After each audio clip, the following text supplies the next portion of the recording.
യുദ്ധത്തെ തുടർന്ന് വീടുകൾ നഷ്ടപ്പെട്ട പൗരന്മാർക്ക് ഹോട്ടൽ താമസത്തിനുള്ള ധനസഹായം ഇസ്രായേൽ നിർത്തലാക്കും. കുടിയൊഴിക്കപ്പെട്ട ആയിരക്കണക്കിന് ഇസ്രായേലുകൾക്കുള്ള ധനസഹായം ഓഗസ്റ്റ് 1 മുതൽ ഇസ്രായേൽ സർക്കാർ നിർത്തലാക്കുമെന്നാണ് റിപ്പോർട്ട്. താമസ സൗകര്യം താൽക്കാലികമായി തുടരുമെങ്കിലും സർക്കാർ ധനസഹായം നഷ്ടമാകും. ഇസ്രായേൽ ടാക്സ് അതോറിറ്റി ഇത് സംബന്ധിച്ച് ഒരു അറിയിപ്പും പുറത്തുവിട്ടിട്ടുണ്ട്. വിശദമായി നോക്കാം.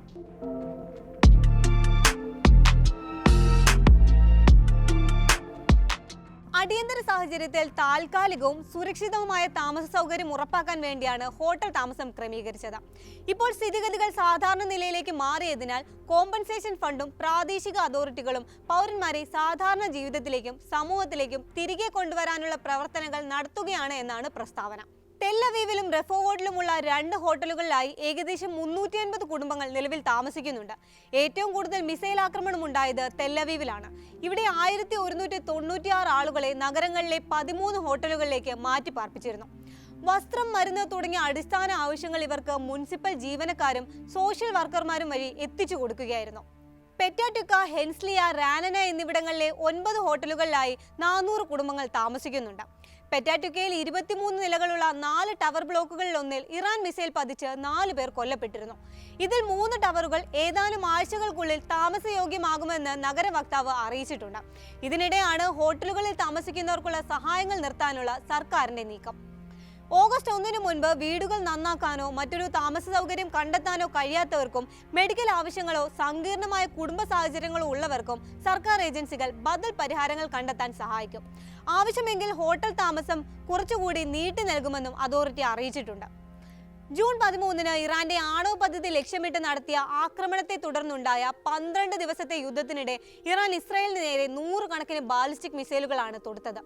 ഇസ്രായേലിന്റെ വ്യോമ പ്രതിരോധ സംവിധാനങ്ങളെ മറികടന്ന് നിരവധി മിസൈലുകൾ വൻ നാശനഷ്ടമുണ്ടാക്കി, പ്രത്യേകിച്ച് തെല്ലവീവ് മേഖലയിൽ.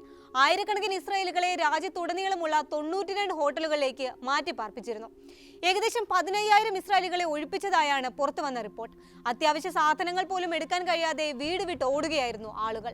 തെല്ലവീവ് മുതൽ ഡെഡ് സീ വരെയുള്ള ജനപ്രിയ ശൃംഖലകളായ ബ്രൗൺ, ഡാൻ, ഇസ്രോട്ടൈൽ എന്നിവ അടിയന്തര ഷെൽട്ടറുകളാക്കി മാറ്റി. പലരുടെയും വീടുകൾ നിൽക്കുന്നിടത്ത് നിന്ന് ഏറെ ദൂരെയായിരുന്നു ഈ സ്ഥലങ്ങൾ.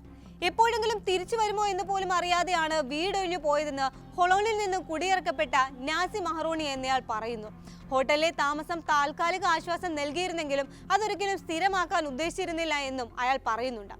യുദ്ധം അവസാനിപ്പിച്ച് ഏകദേശം 1 മാസത്തിനു ശേഷമാണ് സാധാരണ ജീവിതത്തിലേക്ക് മടങ്ങാൻ സമയമായി എന്ന് പ്രസ്താവിച്ചുകൊണ്ട് ധനസഹായം നിർത്തലാക്കാനുള്ള ഇസ്രായേൽ സർക്കാരിന്റെ തീരുമാനം വരുന്നത്.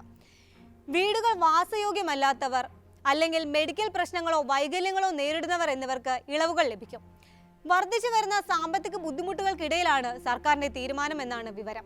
കുടിയിറക്കപ്പെട്ടവരിൽ ചിലർ ഭാഗികമായി നന്നാക്കിയ വീടുകളിലേക്ക് മടങ്ങുകയാണ്. മറ്റുള്ളവർ ബന്ധുക്കളുടെ വീടുകളിലേക്ക് താമസം മാറും. എന്നാൽ മിക്കവർക്കും എവിടേക്ക് പോകണമെന്ന് ഇപ്പോഴും ഉറപ്പില്ല. അവസാന തീയതിയായ ഓഗസ്റ്റ് 1 അടുക്കുമ്പോൾ ആയിരക്കണക്കിന് ഇസ്രായേലുകൾ വീണ്ടും അനിശ്ചിതത്വം നേരിടുന്നതായാണ് റിപ്പോർട്ട്. കോമ്പൻസേഷൻ ഫണ്ട് ബുധനാഴ്ച പ്രഖ്യാപിച്ചതനുസരിച്ച് യുദ്ധത്തിനു ശേഷം ഫയൽ ചെയ്യപ്പെട്ട 6,26,000 ക്ലെയിമുകളിൽ 98% പരിഹരിച്ചിട്ടുണ്ട്. ഏകദേശം $5 മില്യൺ നഷ്ടപരിഹാരം നൽകിയതായും പ്രഖ്യാപനത്തിലുണ്ട്. ടെല്ലവീവിന് തെക്കുള്ള ബാത്യാം തീരദേശ നഗരത്തിൽ യുദ്ധത്തിൽ പൂർണ്ണമായി തകർന്ന കെട്ടിടങ്ങൾ പൊളിച്ചു മാറ്റാനുള്ള നടപടികൾ ആരംഭിച്ചതായി ഇസ്രായേലിന്റെ ചാനൽ 12 റിപ്പോർട്ട് ചെയ്യുന്നു. ഈ റിപ്പോർട്ട് അനുസരിച്ച് പ്രദേശത്ത് 16 കെട്ടിടങ്ങൾ പൊളിച്ചു നീക്കാനുള്ള നടപടികൾ പുരോഗമിക്കുകയാണ്. ഇസ്രായേലിലെ നിരവധി കെട്ടിടങ്ങൾ വാസയോഗ്യമല്ലെന്ന് ഇതിനോടകം തന്നെ പ്രഖ്യാപിക്കപ്പെട്ടിട്ടുണ്ട്. ഡസൻ കണക്കിന് കെട്ടിടങ്ങൾ അറ്റകുറ്റപ്പണികൾ നടത്തേണ്ടതുണ്ടെന്നും റിപ്പോർട്ടുകളുണ്ടായിരുന്നു.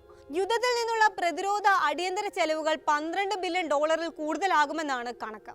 ഉണ്ടായ സാമ്പത്തിക നഷ്ടം ഇപ്പോഴും കണക്ക് കൂട്ടി കഴിഞ്ഞിട്ടില്ല. വിദ്യാഭ്യാസം, ആരോഗ്യ സംരക്ഷണം എന്നിവയുൾപ്പെടെ മറ്റ് മേഖലകളിൽ ബജറ്റ് വെട്ടിക്കുറയ്ക്കലുകൾ നടത്താനുള്ള ശ്രമങ്ങളും ഉദ്യോഗസ്ഥർ സർക്കാരിന് മുന്നിൽ അവതരിപ്പിച്ചിട്ടുണ്ട്. ഇറാൻ ആക്രമണത്തിൽ ഇസ്രായേലിൽ നാശനഷ്ടങ്ങളൊന്നും ഉണ്ടായിട്ടില്ലെന്നും മിസൈലുകൾ ഡിഫൻസ് സംവിധാനങ്ങൾ തകർത്തു എന്നുമുള്ള വാദങ്ങൾക്കിടയിലാണ് ഈ റിപ്പോർട്ടുകൾ പുറത്തുവരുന്നത്.